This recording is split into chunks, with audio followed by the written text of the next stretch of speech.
We gather together in this space to honor and to understand ourselves and our fellow travelers on this journey we call life. One way we do this is through our stories. Good morning. Good morning. Welcome to the Unitarian Universalist Church of Charlotte. My name is Kathleen Carpenter, and I serve this congregation as its Director of Religious Education for Children and Youth. I stand before you this morning not in that role, however, but as a member of the congregation. A member with a particular story from my past, a story from having lived outside of the United States. I am joined by fellow members Marsha Kelly and Elsa Lafferty, who have their own stories about living abroad. Each of us speaks from very different perspectives. Elsa was a child in Indonesia before moving to the Netherlands at age 8, and then on to the United States as a young adult. I grew up the child of US military officer and moved to South Korea for 2 years when I was a freshman in high school. Marsha and her husband purchased a home in Mexico as adults. While our stories are unique to each of us, they remind us of our common desire for connection. Again, welcome. Whatever has brought you to the space this morning, we are very glad you are here.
morning. Good morning. This is a special morning because the candle is already lit. But we have special words to go with it. Different countries, different cultures, different languages. Yet with all the differences, we have many similarities, and a light burns in us all. When we truly understand people, when we understand situations, we will be better prepared to accept others. May we all share the light of understanding.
Good morning, my name is Marsha Kelly, and we welcome you to today's service. We're honored to have guests with us, and our members would like to greet you following the service. So that we might do so, if you are visiting, please raise your hand and keep it up. Members, please take note of guests seated near you, and after the service, please invite them over to Freeman Hall for coffee and conversation. Should it enhance your experience of future services, you can find both a large print order of service and a personal hearing assistance device on the table at the entrance to the sanctuary. If you'd like to learn more about us, please fill out a yellow card and place your completed card in the offering basket as it comes around later. Members with a life event to share can do so on the reverse side of the yellow card. You'll find them along with offering envelopes on the clipboards at the end of the row. Please begin passing them down now. Some returning visitors may be interested in hearing about how to become a member. If so, please talk with our membership coordinator, Kelly Green. Her contact information is on the reverse side of the order. Again, to each of you, welcome.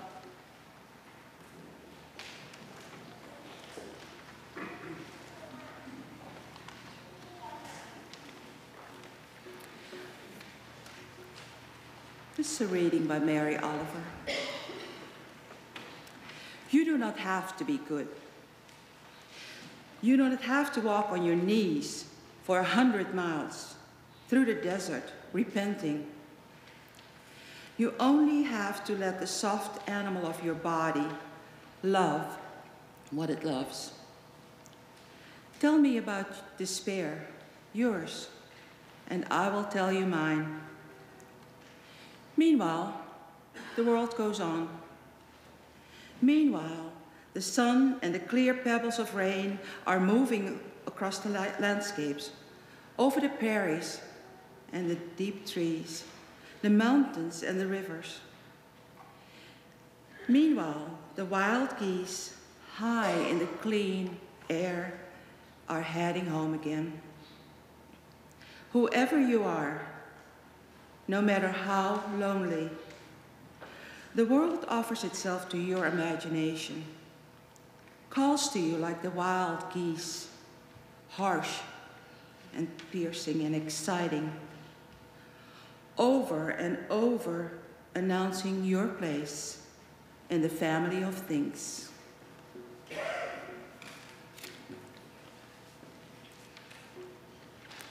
Good morning.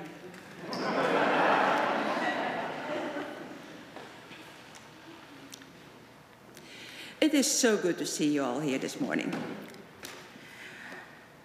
Before I get started, let me just emphasize that both countries that I grew up in, that was a long time ago, and both countries have changed a lot. But these are my personal experience when I was there. Indonesia is the largest island country in the world. Over 14,000 islands are scattered around the equator. Someone compared it to a necklace of jade. There are two seasons, dry and wet. They're both hot. But the country is so rich in abundant resources that it was a very desirable territory. The Portuguese, the English, and the Dutch all fought over being the boss there, and the Dutch were the victors. It was a Dutch territory for over 300 years, and the Dutch named it the Dutch East Indies.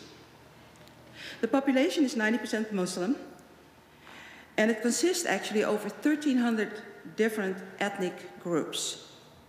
So their national motto, and we as Unitarians would like that, is unity in diversity. The seat of government is in Jakarta, on the most populous island, Java. And if you go down a little bit to the southeast, you see a city called Bandung. It's in the mountains. And that's where I was born, on Pearl Harbor Day. My mother was a petite woman, and at 11 pounds, I was a big baby. After a long labor, I decided to turn and greet the world with that end. Was complicating matters, and the doctor had to break my leg to get me out. So when my mother came to, my father was standing on one side of the bed in battle dress, and I was on the other side with my leg in traction. My father said to her, "Japan has declared war. We have a beautiful baby girl, but they had to break her leg. I have to go, but the staff calls her our first war casualty." My mother broke out in tears. My father was imprisoned and sent to Burma to work for the railroad for the Japanese prisoner of war camp. For those of you who remember Bridge over the River Kwai, that's how it was, except for the singing and the whistling and the clothes. At the end, when they were rescued, all they had was loincloths.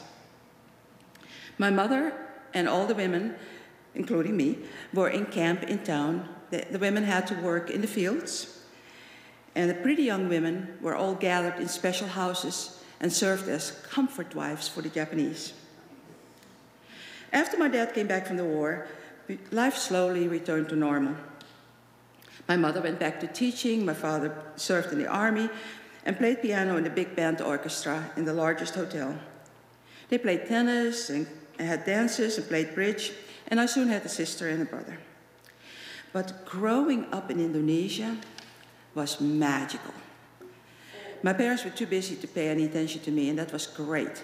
I had hardly any restrictions, and I couldn't wait every day to come home and take my school uniform off and put on my play clothes, hop on my bike, and go barefoot all day and go to the boys next door who were even more adventurous than I was. We played all kinds of games. We used the banana trees for target practice for our knives. We made our own kites that we flew, and at least once a week we would go to the community pool to swim. If we wanted any fruit, we could just climb up a tree and get it. And if we wanted something to eat, we could go to either one of our houses where the housekeeper would get something very delicious. On Sunday, we went to church with our family and then had dinner at my grandmother's. But we never had any Indonesian friends. We never saw them. They went to different schools. They lived outside the city limits. And their parents served in Dutch households as housekeepers and cooks and gardeners. They always wore traditional dress, the sarong kabaya, which was a white shirt with long sleeves and a sarong with batik. My parents were convinced that Indonesian culture was far inferior to their own, even though the Indonesian culture was much older, more sophisticated, and more beautiful, I think, than long before the Dutch became a country. But the colonial system was still firmly in place. But a big change was coming. After the Japanese left in 1945, Indonesia declared independence. But it actually took until 1949, until all the struggles were over and the Dutch recognized their independence. We were forced to move to the Netherlands. All Dutch citizens were. It was our fatherland, but it was a land that my parents had never seen.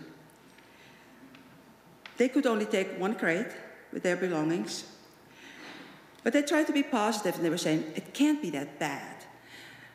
You know, your dad has a job in the army, we all speak the same language, we all have the same nationality. So we boarded the ship. Well, the Dutch were not exactly overjoyed to see us. First of all, we were the first group from the colonies to arrive, and they were not used to seeing people with different skin color. Although we spoke the same language and wore the same clothes, they had never seen the darker skin tones and were very apprehensive. We were treated as displaced foreigners rather than co-Dutch people. The people who came from Dutch Indonesia actually were called Indos, which is a cute name, but you know, they were just called that. And when we would take public transportation, we could hear people hissing, apes, peanut sellers. We tried not to pay any attention to it, but one of our locations was in a small farm town. Now, if you can imagine Dutch wooden shoes on the cobblestones, that's a cute sound. Not when they pursue you. For the first couple of days, I was followed by and chased by a group of kids, and they would back me up against the wall, and they would hiss names at me, and then they would spit on me. And then they would just turn away. I never cried, but I just got tired of it. And one day I punched one of them in the nose, and blood was all over, and they didn't follow me anymore, but we never became friends. We were in 5 different locations before the Dutch government finally found us a small 3-bedroom flat. And that was in the town of Utrecht. That's where I grew up, you know, through high school. After living in the tropics, the weather for my parents was very hostile. And the Dutch had very different cultural habits. They are very fastidious and regimented people. And every day has a purpose. Monday is wash day. You boil the clothes all day long, and you beat them, and then you put them on the washboard, and then you rinse them and you hang them out. And if the weather is good, then on Tuesday you spend the whole day ironing, and so on and so forth. And on Friday, they would clean the whole outside of their house, including the sidewalk, so that everything would be gleaming for Saturday. The Indos, on the other hand, were a little bit more relaxed, and of course, they always had servants to do that kind of thing for them. So they concentrated more on cooking and socializing. My parents took 2 showers a day in the tropics. You had to. But the Netherlands didn't have, most of the houses didn't have any showers. So people would go once a week to the bathhouse to clean up, which my parents found a little strange. When we moved into our own apartment, things you think would get better, but they weren't. My parents were very depressed. My father got passed over for a job in the military, which he purely blamed on being the only colored person there. My mother could not find a job as a teacher. Finally found one in a gypsy camp outside the city in a 1-room schoolhouse, and never wanted us to come over. And we didn't know much about it except we got regular treatments for head lice. 2 things, the situation at home was just really miserable. But 2 things saved me: music and sports. My father played the piano every night, which was very healing for him as well as for us. I belonged to 2 choirs, and one of them actually was a traveling choir, and we had and that's how I met my first Americans. We had a performance at the Air Force Base, Soesterberg, and sang a Christmas program. And when we ended with Silent Night, in English of course, some of the young men were so homesick, and they were openly crying. But afterwards they pulled out this big table with donuts and hot chocolate, and they were just so charming. So I had a very good impression of Americans at first. Sports in the Netherlands is not associated with school. You belong to a sports club, which is kind of nice. When you switch schools, you can still go to the same sports club. So I did track and field and European handball, and especially volleyball. I was actually selected in high school to represent the Dutch nationality to play against Germany and Belgium. So I got a little traveling, so that would be great. I never had a problem much with studying. It came easy, and I always had good grades. So when it was time for me to choose college, I expressed a desire to become a kindergarten teacher. And my mother and I went to the school, and we sat down with the director, and she took a look at my excellent report card, and then she looked at us and said, we don't like to accept students from the islands. They are lazy and insolent. And my mother and I looked at each other and got up and left. But she actually did me a favor, a huge favor, because I got a scholarship to the college where I majored in education. And the dean of college was an amazing woman. She got my number right away. But she was so supportive, and she steered me into leadership situations where I was also very visible to the rest of the school. And by the end of the school year, I was elected student body president, and it did so much for my confidence. She changed my life with her kindness and understanding and generous time. So by the time I got my diploma, I thought I could take on the world. So the next year I left the Netherlands and came to the United States.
The book cover you see behind me is called A Pocket Guide to Korea.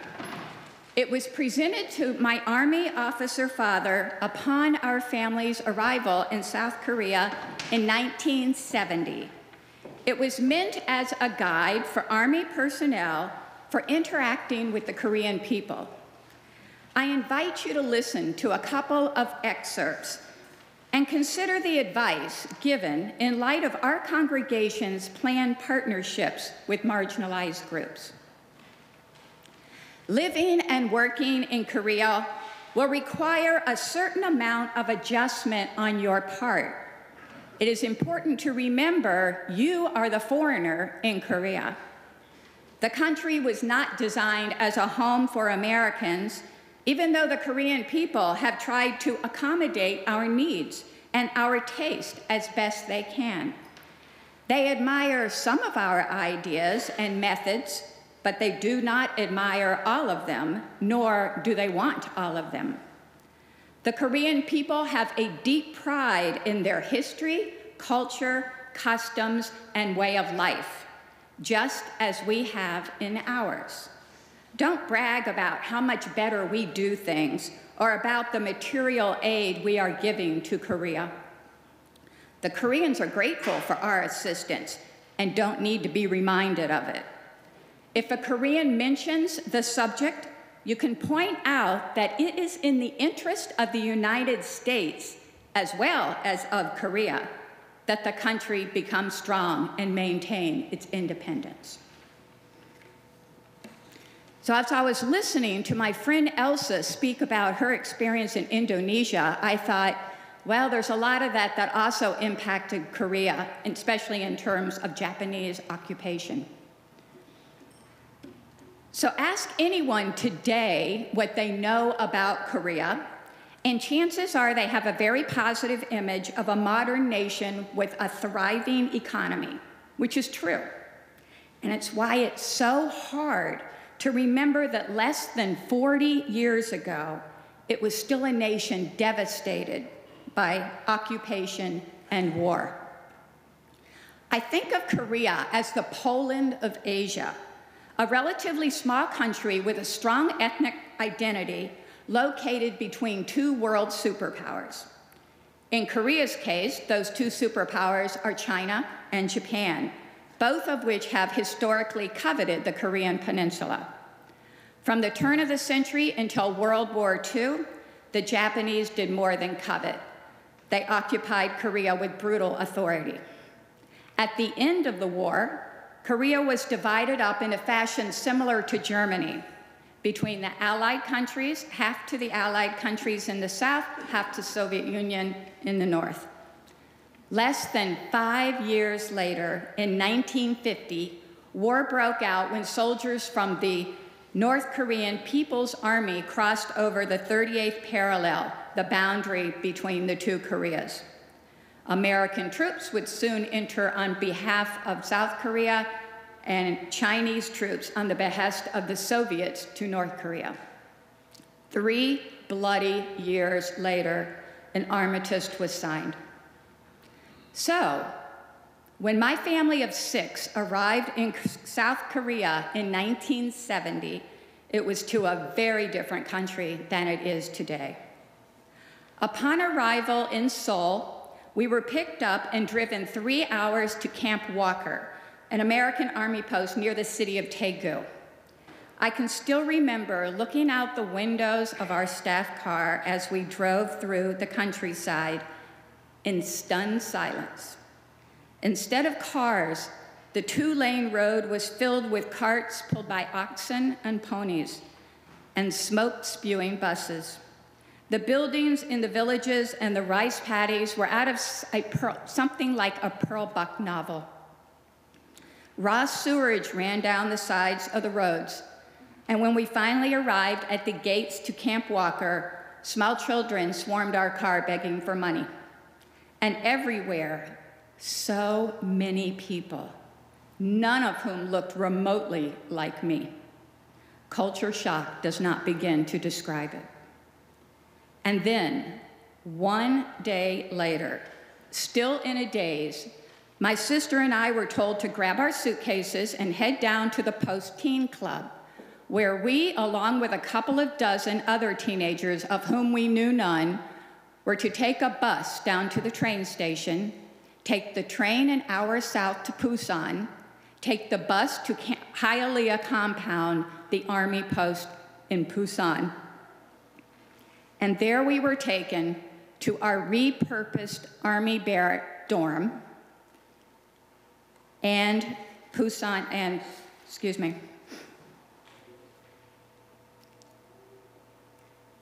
If you can go to the next slide. The one on this side is my repurposed dorm.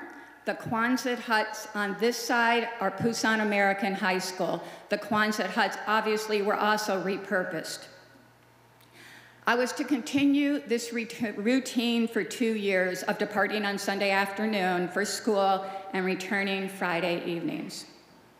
I was an introverted, socially immature freshman, and those first few days and few weeks were mind-numbingly terrifying at so many different levels.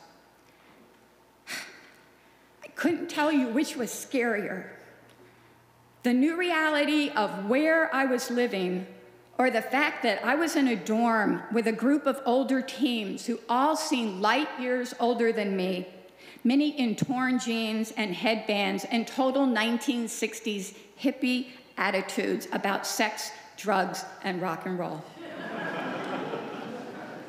Fortunately, I soon realized that those cool kids were not nearly as intimidating as they originally appeared. While they might have engaged in a few more nefarious activities than I, we shared a powerful bond simply by living under such unique circumstances, a bond that proved stronger than social standing or the common interests that separate high school teens back in the States or in larger schools. And yes, that's me in the polyester pantsuit. I was not cool. Any reflection on my time in Korea has to acknowledge my identity as a military dependent, which meant that I lived in, but not quite in, the country of Korea. I lived on US military compounds surrounded by soldiers, one in Daegu with my family, one in Busan with my classmates. However, unlike our parents, who all seemed very happy to just stay on compound, we teens loved exploring the country. The shock of poverty soon faded, and the excitement of new experiences and lots of freedom to explore soon beckoned us. Every weekend, we took off in Korean taxis to downtown Daegu and nearby parks. We didn't speak Korean, and very few Koreans spoke English, but we communicated just fine. With rare exceptions, we were treated with kindness, or at least a polite tolerance. We were constantly surrounded by young Koreans waiting to practice their English on us or have their pictures taken with us. There is no doubt that these experiences contributed to my desire to travel and meet people different from me.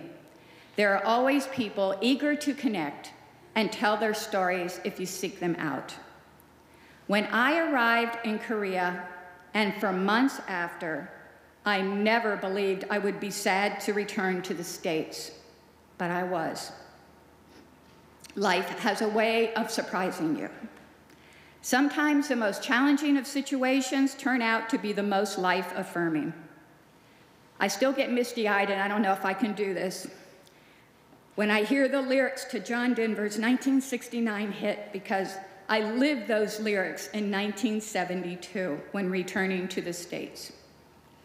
Leaving on a jet plane, don't know when I'll be back again. Oh, babe, I hate to go.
Sterling Dickinson, an American artist, writer, and visionary, arrived in a small colonial town in the heart of Mexico in 1937. On his arrival, he said, "There was just enough light for me to see the parish church sticking out of the mist. I thought, my God, what a sight, what a place. I said to myself at that moment, I'm going to stay here." Many Americans, Canadians, and Europeans have had these same sentiments about San Miguel de Allende over the 75 years since Dickinson helped found an art institute that attracted American soldiers returning from World War II to study there on the GI Bill. The Bellas Artes Cultural Center, as well as the Allende Art Institute, remain as important landmarks in this city where Mexicans and expats, that is, people living outside of their native country, live side by side. An artist who worked closely with Dickinson said this: "What interests moved Sterling? No doubt the desire to make himself useful through the channeling of his aptitudes." And channel his aptitudes he did. His example of volunteer work in the Mexican community lives on today. I wonder often how the Mexicans feel about what seems to me to be an invasion of their city and their culture, since really more than 10% of the population are gringos. And every time I meet someone who's Mexican, I manage to work it into the conversation and ask them about that. Carmen, Vicente, Maru, just a few of the Mexicans I've come to know, have all said, this is the way it's always been for us. We like the gringos, and most of the gringos like us, and we need each other. It surprises me when I hear much more complaining about the Mexican tourists who fill the city on the weekends now than I do about the gringo population. Despite this kind of symbiotic relationship that exists in the city, as I began visiting there more often and then finally living there occasionally, I found that my desire to truly know the Mexican world was harder than just bumping up against it or appreciating it. Expat life in San Miguel is beautiful and thrilling and challenging. There are those who complain loudly about barking dogs and ringing church bells and fireworks in the middle of the night, and even try to start movements to limit them. But many, if not most, like Sterling Dickinson, want to channel their aptitudes for the benefit of this culture that they have embraced. My connection has occurred through individuals I've come to know, both Mexican and expat, too many to include all of them here today. But there is the UU Fellowship there, a group of about 200, mostly Americans and Canadians, and they donate over 50% of their income to Mexican-run organizations in the area that benefit the community. And most members are actively involved in hands-on accompaniment and support of those organizations. 2 recent groups have been founded and are led in part by our former members, Dan Newspiel and Kathy Canepa, who now live in San Miguel. One provides humanitarian support for Mexican citizens who have been deported from the States, and there are an increasing number of those. And another one that supports a help center for people who are moving north to the States from Central America. And then there's my friend Donna, a kind and gentle woman who, after moving into a poor neighborhood and asking the women who lived there what they needed, she started what is now a hugely successful daycare center for children of single moms. This also is run by Mexicans. My entree into the secret and fascinating Mexican culture was an organization named CASA, the Center for the Adolescents of San Miguel de Allende. Another classic example of how things work there, it was founded by an American woman and her Mexican husband. Together they built a beautiful hospital and birth center and a school for midwives, after learning from their own midwife that there were many women throughout the country who wanted to attend births, but there was no training available for them. Over the years, this school and hospital, as well as the many other programs that they started, have been run primarily by Mexican women and men but supported enthusiastically by many expats, both American and Canadian. As a retired nurse midwife, and because I started studying Spanish at an early age, I've been able to get my foot in the door over the years at CASA through teaching some classes and just hanging out with the students and their teachers. I've had many adventures with them, and there are more stories than I could ever tell today. But in June, I had a beautiful experience that exemplifies again the blending that occurs regularly there. The graduating students who I had spent time with during their 6 semesters asked me to do a blessing of the hands, a ceremony frequently included in midwifery circles. With some trepidation, but with gratitude at being asked, I began to find out what they wanted. One of the students who I had become particularly close with thought that having me and Doña Casilda, a traditional midwife from the countryside, who had also occasionally taught them her secrets, would be a nice symbolic blending with me. So the student and I took the 45-minute drive to Doña Casilda's home in the outlying community. In this setting, which was alien and yet somehow familiar to me, as she prepared food for us, stirring up chopped cactus and beans, seasoned with a zippy salsa prepared by her daughter, and served up in freshly made black corn tortillas, we chatted about birth and death and the graduation ceremony. We planned our roles, and I delighted in her use of yada, yada, yada to indicate how we would fill in the gaps at times. As various family members came through to check us out, and dogs and chickens wandered through, and we sat in her open-air kitchen, we spoke the universal language of midwifery and of women. At the graduation ceremony the following weekend, sadly, Doña Casilda did not show up. The other midwives were very calm and said, oh, there was a big rain last night, the river flooded, she probably couldn't make it. So we went on without her. And my yada yada portion became a little bigger. As my part of the ceremony began, however, it was suddenly just the students and me.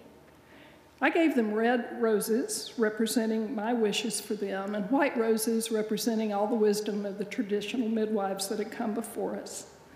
The many family members who had come to attend this important graduation, some of them leaving their villages for the first time, rose to take pictures and to observe our circle as I blessed their hands to the service of others, praying that they be consoling and healing and strong and confident.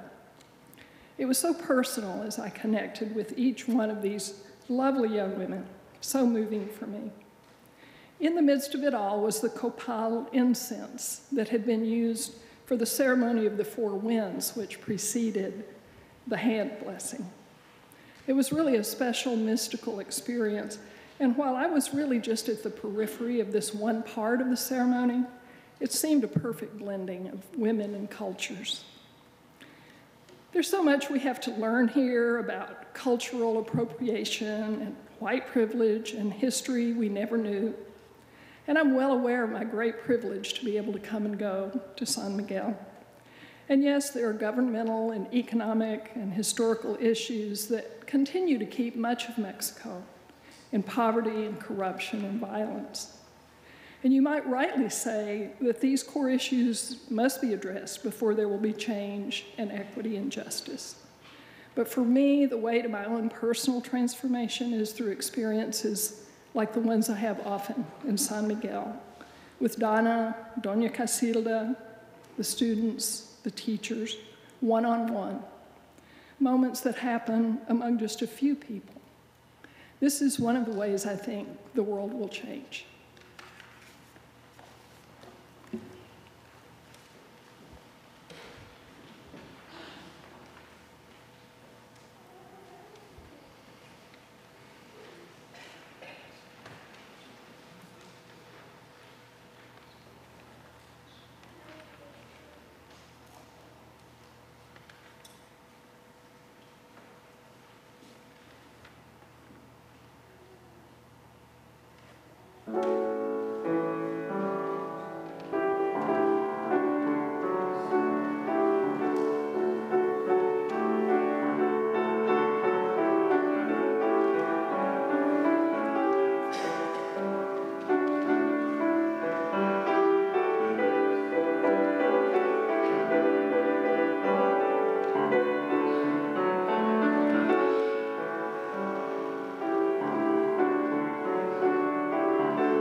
Call your attention to the announcements in the back of the order of service.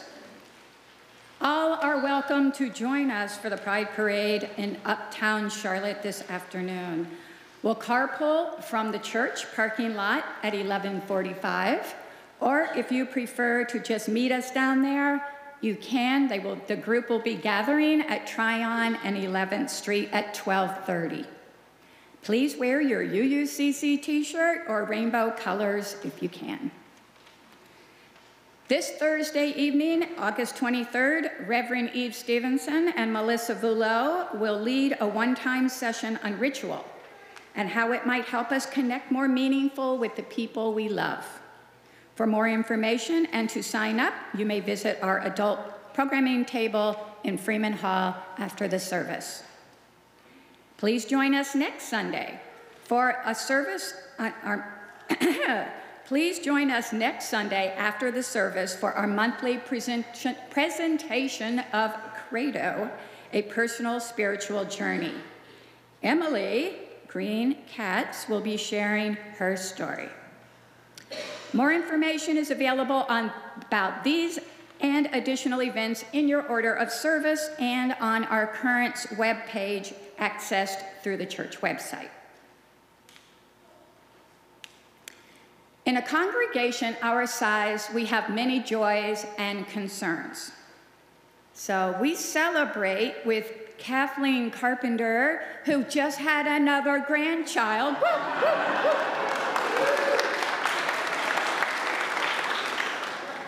That worked out so well, didn't it? I have a new grandson who lives in Denver. His name is Henry Towns Carpenter. And he's not to be confused with my granddaughter who was born last month.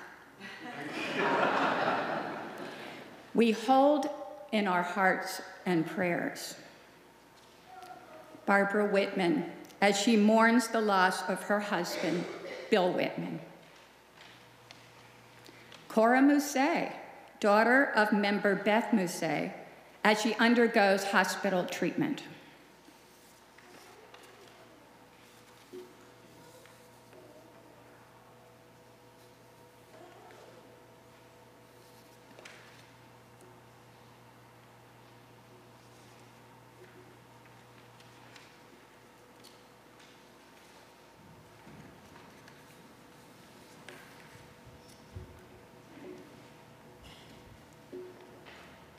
We all need each other, both to hear us and to provide us the gift of listening. Let us be there for each other today and in the coming week. During the offering music and passing of the baskets, everyone is invited to light a candle to mark a concern, celebration, or remembrance.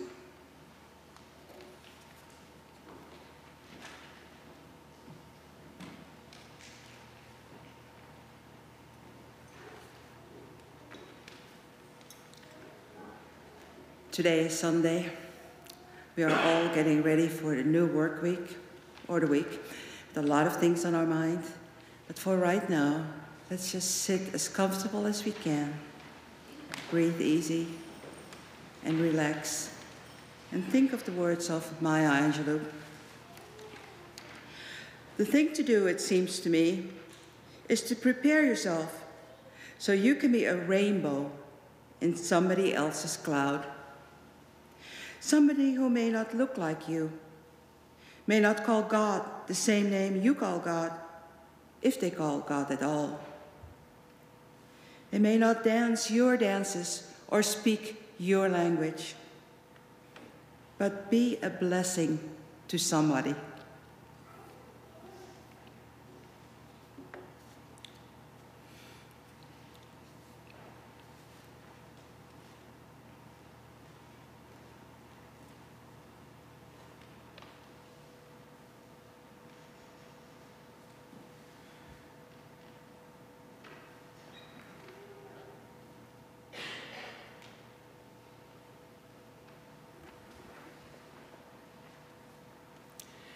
We give these gifts freely.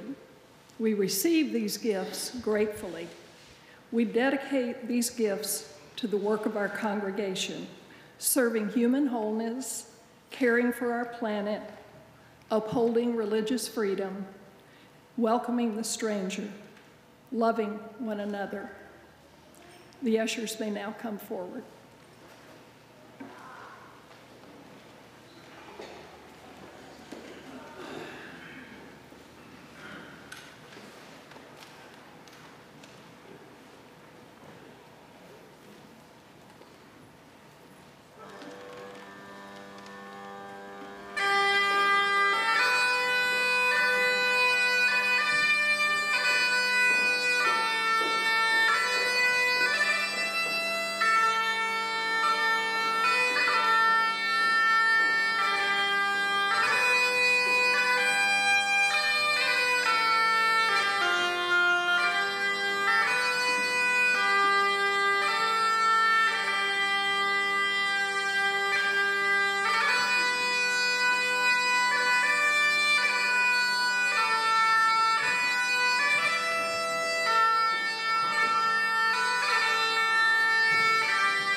Please rise in body and in spirit and join in the reading of our mission statement. Challenged by our liberating faith, we discover deeper spiritual meaning, nurture loving community, cultivate courageous connections, and partner in the work of justice.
As we part now, let these be our thoughts.